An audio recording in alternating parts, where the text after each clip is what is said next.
Okay, this is Scott Welch, Muscle Insider Magazine. We're here live with the ingredientologist, Shawn Wells. How are you doing today, Shawn? I'm doing great. Everything's good.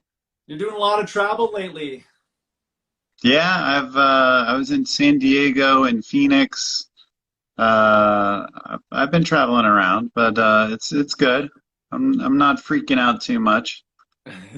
Hey, listen, I just wanted to talk a bit today about vegetarian diets. Obviously, a lot of our readers are people who are following a vegetarian diet. I know you formulated so many products over your career.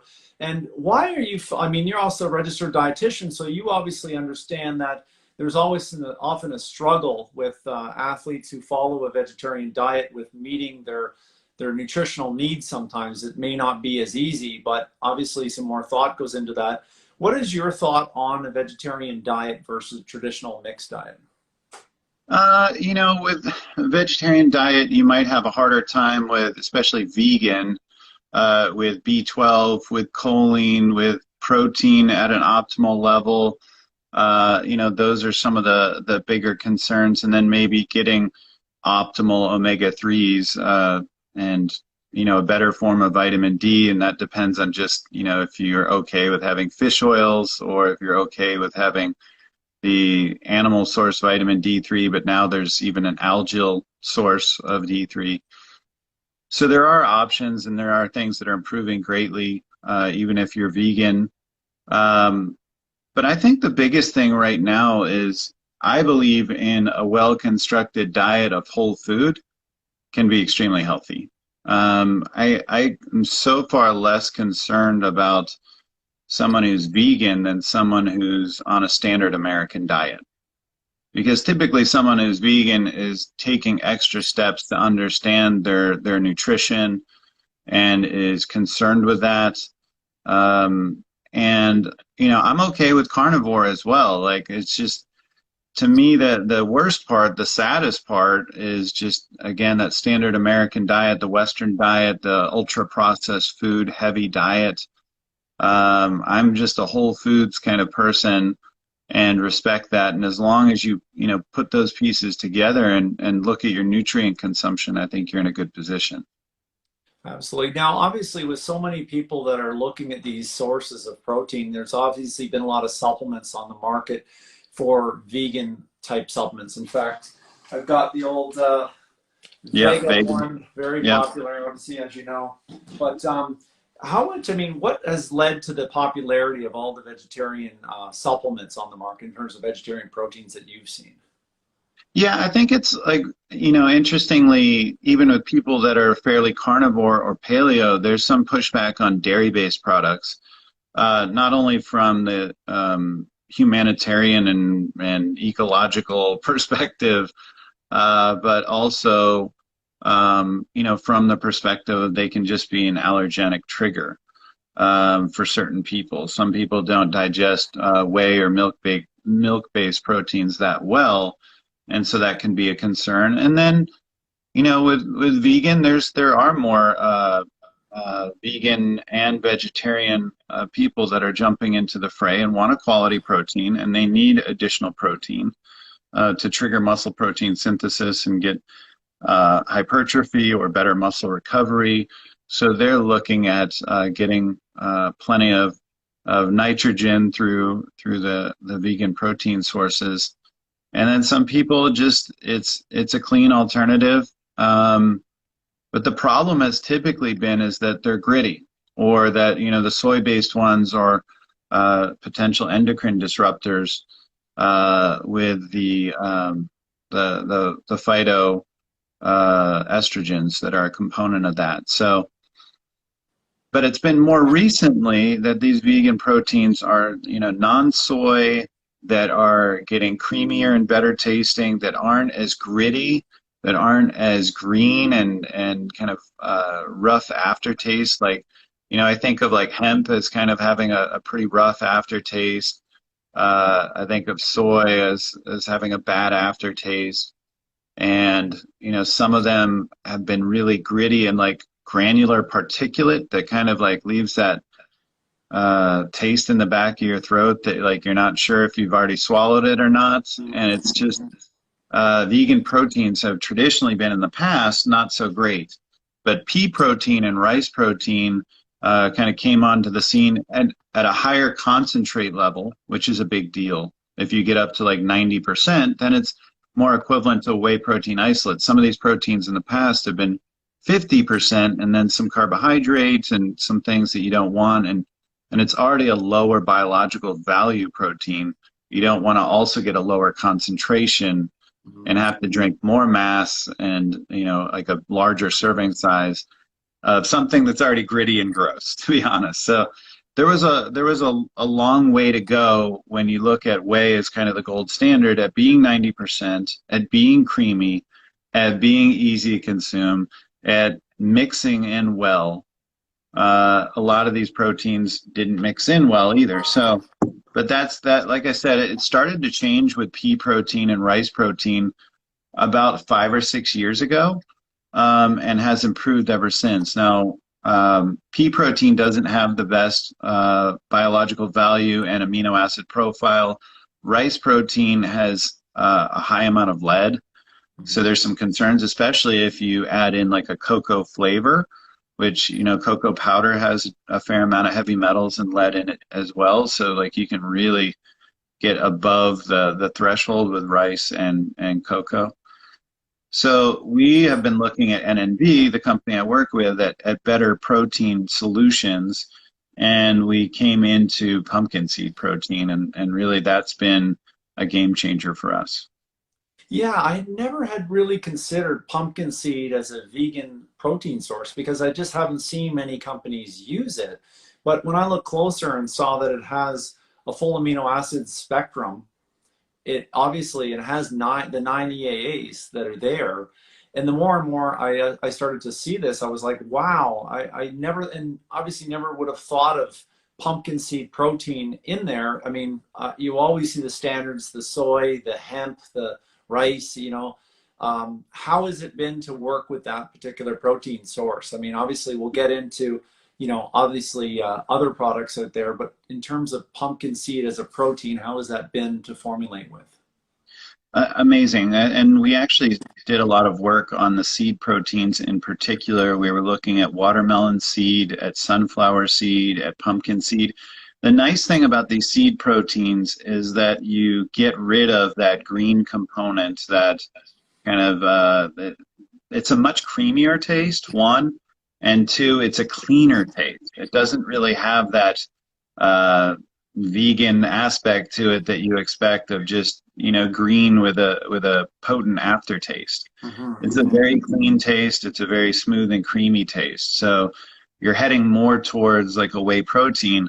And if you use one of our other ingredients, 𝐂𝐨𝐧𝐽, which is a powdered caprylic acid, MCT, which is great at raising ketone levels, then you get that creamy mouthfeel. Like they really stack really well, and it begins to approach something like a whey protein concentrate, where you get that creamy milkshake taste, which to get in a vegan product is pretty incredible. Absolutely. And the other thing, I mean, I didn't realize this, but whey protein, a lot of people see the lecithin on the back and not realize that that's actually from soy. So if you are using whey, not that there's a problem with that, but a lot of people who maybe bodybuilders or people who don't want soy in their diet, they are getting it because of the emulsification that the soy lecithin actually adds. Yeah, a lot of the products in the whey proteins do have a soy lecithin. You can get a non-soy one, which is not only a concern for soy as an allergen, but also the GMO aspects of soy. You can get a sunflower lecithin now that is non-GMO that can help with that creaminess and emulsification. That is non-soy and is also non-GMO. So that is an option with these proteins, even with whey protein. With the soy, obviously, sorry, with the pumpkin seed protein, you also have things like fiber that is in, EFAs that you mentioned, and zinc and magnesium are there as well. So, I mean, but obviously we're going to get into, one of the things I didn't know about was something called dregs. What Yeah, exactly is a dreg? I mean, for the people who don't know. yeah, that happens in oil production, and pumpkin seed oil is really an amazing oil in terms of like what you were just talking about with like men's prostate health. We're looking at that not only with that oil, but also the zinc seems to be helpful for men's prostate and reproductive health. So there's a lot of research going into pumpkin seeds on this front. But with that oil production, you know, you're left over with these dregs, which is the protein and the fiber and the meal of that, basically everything but the oil, which you can then extract fiber or protein from. But the problem is that there is a lot of potential contamination in those dregs that can have pathogens potentially in them. And, you know, it's just not the healthiest, cleanest way to get your pumpkin seed protein. We do the reverse. So we actually are extracting the protein first and foremost from clean pumpkin seeds, and then we're passing on the oil to other manufacturers. So it just, you know, it's a prioritization difference. We're putting the prioritization on the pumpkin seed protein first and foremost, and then passing on that oil, versus others that are focused on the oil and then as a byproduct, as a waste product, if you will, just throwing the pumpkin seed at manufacturers. Yeah, when I saw that, I was like, okay, so the competition that are selling a cheap pumpkin seed protein are actually getting it as a runoff byproduct from Yeah. oil factories. Like, it just really blew my mind to know that. Because a lot of times, I mean, people may buy a vegetarian protein or see it, or even a standalone pumpkin seed protein, and accept that, hey, I guess this is as good as it gets. But I looked at it, I saw a video that NNB Nutrition put out, and it showed the solubility. A lot of my friends and people in the industry were just blown away by this, to see how well, obviously, the TRUSEED dissolves versus a standard pumpkin seed protein. It was just day and night that they put the two together. And for our audience, I'm going to put that video up on this video. But just to see it, even with any kind of mechanical stirring or anything like that, it was just day and night to that. And that's going to obviously translate to the taste of the product. So obviously, consumers can't be shopping on price. They've got to look to make sure that their favorite supplement that has a vegetarian protein is buying premium raw materials that are going into their supplements, which will taste better, dissolve better, and obviously, as you've mentioned, with no dregs, would actually be healthier for you. Yeah, exactly. And the dregs don't have the same vitamin levels, the same mineral levels, don't have the natural oils. And when we decided to go a different direction, we were able to not only maintain a high level of protein over 75%, but we were able to get that solubility and that creaminess, that mouthfeel that makes ours unique, that really the other pumpkin seed proteins or other seed proteins on the market don't have that, the creaminess, the vitamin mineral profile, the healthy oils that are present, the solubility, the taste profile that ours is quite superior with. And ours is also non-GMO and halal, and also sustainable. So yeah, it's an excellent product. It's again a great option for people that are looking for a dairy-free solution, like again paleo, primal people, vegan people. You know, we just tend to think vegan with these proteins, but again, a lot of people are kind of on that dairy-free focus, where it just causes inflammation for them, or is an allergenic trigger, can cause potentially some leaky gut, GI distress issues. So this is a clean protein, a clean option. And then other people are like adding it to potentially some, whey proteins and things like that as a blend. We've seen that as well, because again, it's just so clean that it gives you so many options, and it's creamy and it gives you so many options. Like typically in the past, you wouldn't stack something like this with a whey protein, and you just have to gulp down the grit. But that's no longer the case anymore. I looked at it. I mean, I'm a bit of a geek when it comes to this stuff. So I looked at it, and in a 25-gram serving, there's under 100 calories, and there's 19.6 grams of protein if you look at it as is the way it's weighed that way. And then carbohydrates are 3.8 grams, and fat is 0.2. So it's incredibly low in fat, but even of the fats that are there, as you mentioned earlier, these are essential fatty acids that are going to be good for you. And I imagine out of that carbohydrate dose of 3.8 grams, a lot of that's going to be fiber-based because it's a seed. I mean, you're not going to get high levels of sugars and things like that. But I'm just impressed overall. I mean, with NNB Nutrition, I had just been so blown away. I kind of feel embarrassed. I was explaining to a colleague that a year ago when I had learned about NNB, actually about a year and a half ago at Supply Side, I went by your booth and checked it out. And when I read it, I read obviously about some of the MCT oil powders and the fact that it's like 95% C8, you know, and things like that blew me away. The grains of paradise were just phenomenal with standardizing the different blends with inside the grains of paradise in terms of the actives. But I didn't do my due diligence of looking at the line because obviously you're known in the industry as the top formulator, so you would have looked out at what exactly is the best of the best of the best, but I didn't do enough of my due diligence to see how unique every single ingredient that you have. It's like you've got your fingerprint on these things to make them from berberine onward. You know, I just think it's really innovative to see what you guys are doing.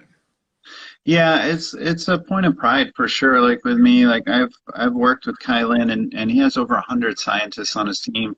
We're just finishing up a 400,000 square foot facility in China that's GMP. We have these really expensive equipment that we've been buying, micro reactors and all kinds of things that are like at the forefront, the cutting edge. We work a lot on enzymatic technologies, on fermentation technologies, so not just traditional synthetic ingredient production that's kind of toxin laden. So we're looking at kind of cleaner ways to make ingredients, more natural ways to make ingredients, and that's been fun. But like Kylan's support of me, the CEO of NNB, he's really let me kind of play and go crazy.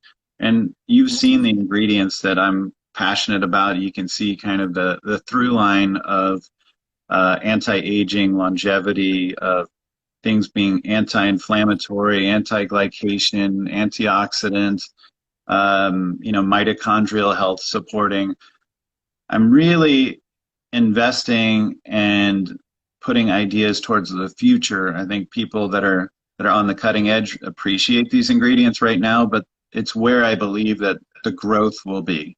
We're moving away from, you know, ingredients that enhance performance but come at a health cost. Yeah. And I really want longevity to equal optimization as well. So I think health performance can also go hand in hand with ingredients that enhance your longevity as well. And I want to put more life in your years and not just, you know, years in your life as well. And that comes with this kind of exploration of like, you know, typically ingredients are viewed as anti-aging or bodybuilding. And I really want to have those two worlds come together. That's been my goal, is to have ingredients that really enhance health, but also promote performance.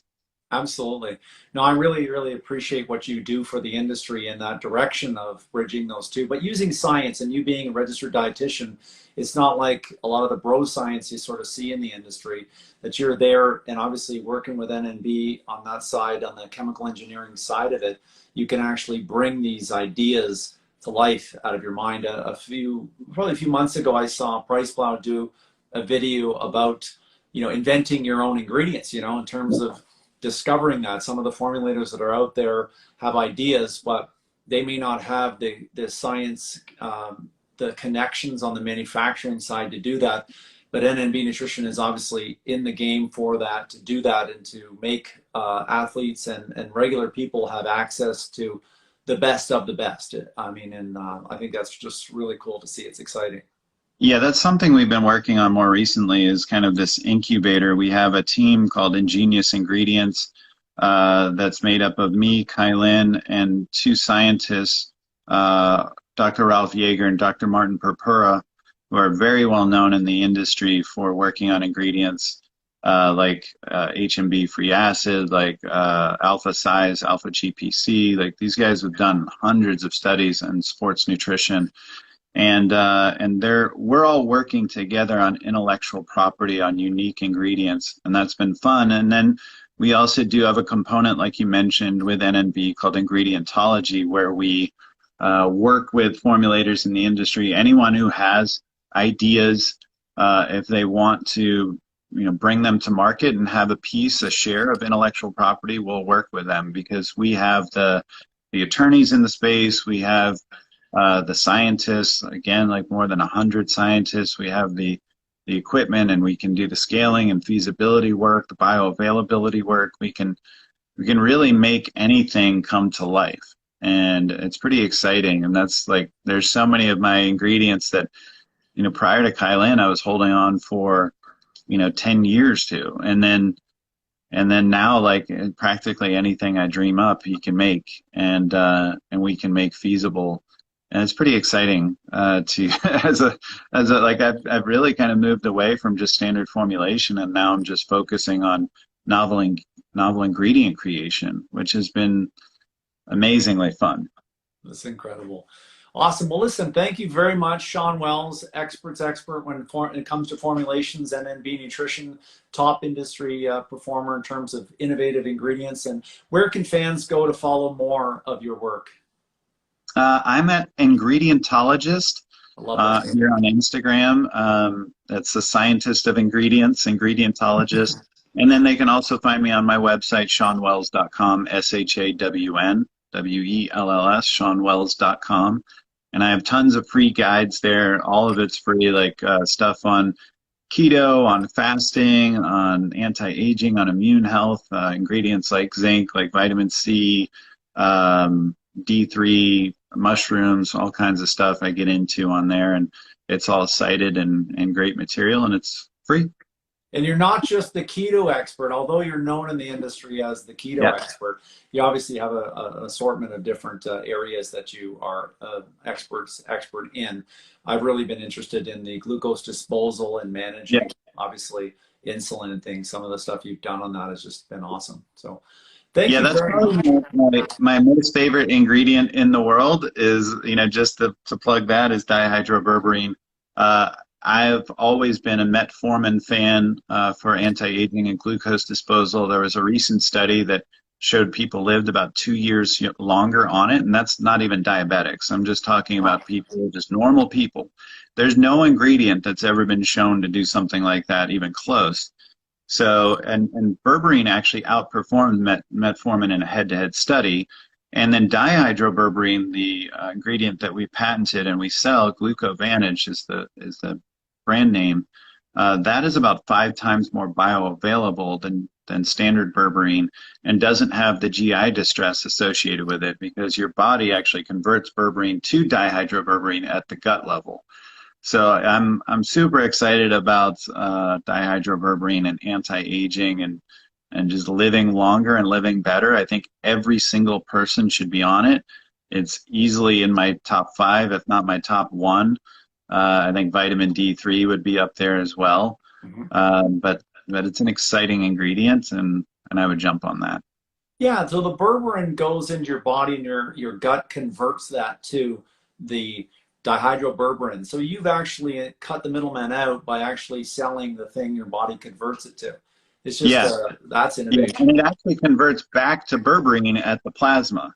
So, and we have a study coming out where we're going to show head-to-head orally consuming berberine versus dihydroberberine, and prove out how much better it is at the plasma level at raising berberine levels.